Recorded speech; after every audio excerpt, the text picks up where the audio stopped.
Hello friends, எல்லாரும் எப்படி இருக்கீங்க? இன்றைக்கி நம்ம வீடியோவில் ரொம்பவே சூப்பரான ஒரு ஹெல்த்தியான ஸ்நாக் ரெசிபி தான் பார்க்க போகிறோம்.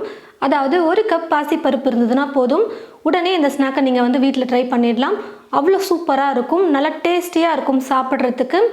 வாங்க இப்போ பாசிப்பருப்பை வச்சு நல்லா சூப்பராக எல்லாருக்கும் ரொம்ப பிடிக்கக்கூடிய வகையில் அதே சமயம் நல்லா ஹெல்த்தியாக பாசிப்பருப்பு புட்டு எப்படி செய்கிறதுன்னு பார்க்கலாம். பாசிப்பருப்பை வந்து நான் 250 மில்லி கப்பில் ஒரு கப் அளவுக்கு அளந்து எடுத்துக்கிட்டேன். தண்ணியில் போட்டு நல்லா ஒரு அரை மணி நேரத்துலேருந்து 3/4 மணி நேரத்துக்கு பாசிப்பருப்பை நல்லா ஊற வச்சு இப்போ தண்ணி இல்லாமல் வடித்து எடுத்து வச்சுருக்கேன். ரொம்ப நேரம் பருப்பை ஊற வைக்கணும்னு இல்லை, ஒரு அரை மணி நேரம் இல்லை 3/4 மணி நேரம் ஊற வச்சிங்கனாலே போதும், கரெக்டாக இருக்கும். நல்லா ஒரு 4-5 முறை கழுவிட்டு அதுக்கப்புறமா தண்ணி இல்லாமல் வடித்து எடுத்து இப்போது மிக்ஸி ஜாரில் சேர்த்துக்கிறேன். நல்லா நைஸாக அரைச்சிக்கலாம். ஒரு வேளை அரைப்படலைன்னா தண்ணி கொஞ்சம் லைட்டாக சேர்த்துக்கோங்க. ஒரு 2-3 ஸ்பூன் அளவுக்கு தண்ணி சேர்த்து நைஸாக அரைச்சிக்கோங்க. ரொம்ப தண்ணியாக இருக்கக்கூடாது, கொஞ்சம் கெட்டியாகவே இருக்கணும். பாருங்கள் ஃப்ரெண்ட்ஸ், தண்ணி வந்து நான் கொஞ்சம் கூட சேர்க்கலை. தண்ணி சேர்க்காமலே அரைக்க வந்து பார்த்தீங்கன்னா கொஞ்சம் இலக்கமான பதத்துக்கு வந்துருச்சு. ஏன்னா பருப்பு நல்லா ஊறி இருக்கிறதுனால அதுலேயே ஈரப்பதம் இருக்குன்றதுனால தண்ணி சேர்க்காமலே நான் வந்து அரைச்சி எடுத்துக்கிட்டேன். நல்லா நைஸாக நான் வந்து அரைச்சி எடுத்துக்கிட்டேன் பாசிப்பருப்பை மிக்சியில் போட்டு. இப்போ ஒரு இட்லி தட்டை எடுத்து வச்சுக்கிட்டு அந்த இட்லி தட்டில் கொஞ்சமாக நான் வந்து எண்ணெயை வந்து தடவிக்கிறேன். இப்படி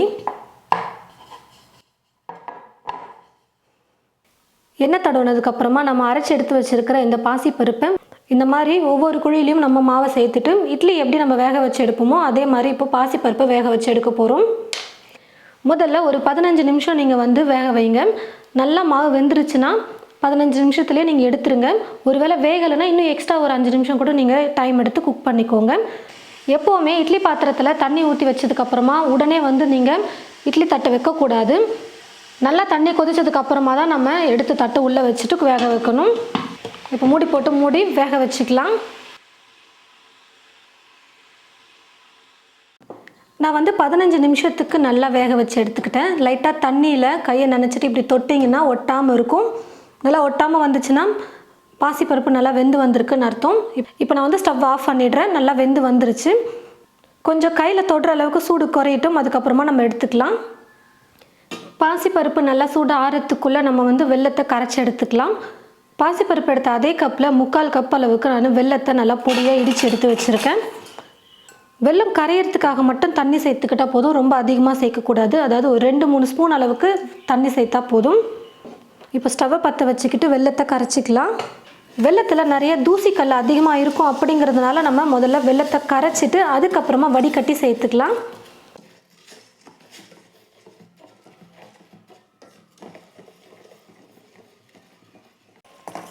வெல்லம் நல்லா கரைஞ்சி வந்துருச்சு. இப்போ நான் ஸ்டவ் ஆஃப் பண்ணிவிட்டு ஒரு வடிகட்டி வச்சு நான் வெள்ளை கரைசலை வடிகட்டி எடுத்துக்க போகிறேன். இப்போ நம்ம செஞ்ச பாசிப்பருப்பு இருக்குது பார்த்தீங்களா, அது வந்து ஓரளவுக்கு சூடு ஆறிடுச்சு. இப்போ வந்து நான் கொஞ்சம் சின்னதாக இந்த மாதிரி புட்டு மிக்சியில் வந்து சேர்த்துக்க போகிறேன். ஏன்னா நமக்கு நல்லா கொஞ்சம் கொரகொரப்பாக இருக்கிற மாதிரி வேணும். அதனால் கொஞ்சம் இந்த மாதிரி மிக்சியில் போட்டு பல்ஸ் மோடில் ஒரு 2-3 சுற்று நம்ம சுற்றி எடுக்கும்போது கரெக்டாக நமக்கு உதிரி உதிரியாக கிடச்சிரும். பாருங்கள் ஃப்ரெண்ட்ஸ், பல்ஸ் மோட்லேயே நான் வந்து நல்லா அரைச்சி எடுத்துக்கிட்டேன். நல்லா சூப்பராக இந்த மாதிரி உதிரி உதிரியாக வந்திருக்கு பாருங்கள். அதாவது நம்ம புட்டுக்கு வந்து நம்ம மாவு எப்படி ரெடி பண்ணுவோமோ அரிசி மாவு அந்த கன்சிஸ்டன்சிக்கு இருக்குது பாருங்கள்.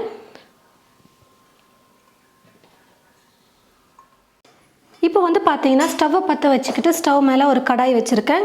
இப்போ இந்த கடாயில் வந்து நான் கரைச்சி எடுத்து வச்சுருக்கிற இந்த வெள்ளை கரைசலை சேர்த்துக்கிறேன். நல்லா வடிகட்டிட்டு சேர்த்துக்கணும். கொஞ்சமாக ஒரு 2-3 சிட்டிகை அளவுக்கு ஏலக்காய் தூள் சேர்த்துக்கிறேன். நல்லா மணமாகவும் டேஸ்ட்டாகவும் இருக்கிறதுக்கு கூடவே 1 ஸ்பூன் அளவுக்கு நெய் சேர்த்துக்கிறேன். நெய்யோட ஃப்ளேவர் ரொம்ப பிடிக்கும்னு நினச்சிங்கன்னா 2 ஸ்பூன் கூட சேர்த்துக்கலாம். வெள்ளை கரைசலோடு சேர்த்து நல்லா கலந்து கொடுத்ததுக்கப்புறமா நம்ம ரெடி பண்ணி வச்சுருக்கிற இந்த பாசிப்பருப்பை சேர்த்துடலாம். பாசிப்பருப்பில் வெல்லம் வந்து நல்லா ஃபுல்லாக அப்சர்வ் ஆகிற வரைக்கும் நம்ம கலந்து கொடுத்துக்கிட்டா போதும். தண்ணி வந்து அதுக்காக தான் நான் வந்து கம்மியாக சேர்க்க சொல்லியிருந்தேன். ரொம்ப தண்ணி சேர்த்துட்டோம்னா வெள்ளை கரைசல் ரொம்ப தண்ணி ஆகிடும். அதுக்கப்புறம் பாசிப்பருப்பில் அப்சர்வ் பண்ணுறதுக்கு லேட் ஆகும். நல்லா இந்த மாதிரி உதிரி உதிரியாக இல்லாமல் போயிடும். இருக்கிற வெள்ளை கரைசல் பாசிப்பருப்பில் நல்லா அப்சர்வ் ஆகிற வரைக்கும் குக் பண்ணிக்கலாம். பாருங்கள், நல்லா உதிரி உதிரியாகவே இருக்குது. ரொம்ப நேரமும் நம்ம குக் பண்ணக்கூடாது. ட்ரை ஆக ஒரு மாதிரி வரன்னு ஆகிடும். சாஃப்டாக இருக்கணும் புட்டு வந்து சாப்பிட்றதுக்கு. அதனால் வெள்ளை கரைசல் நல்லா இந்த மாதிரி அப்சர்வ் ஆனது உடனே நம்ம ஸ்டவ் ஆஃப் பண்ணிக்கிட்டால் போதும். இப்போ நான் வந்து ஸ்டவ் ஆஃப் பண்ணிடுறேன். நல்லா வெள்ளை கரைசல் வந்து பாசிப்பருப்பில் அப்சர்வ் ஆகிடுச்சு பாருங்கள்.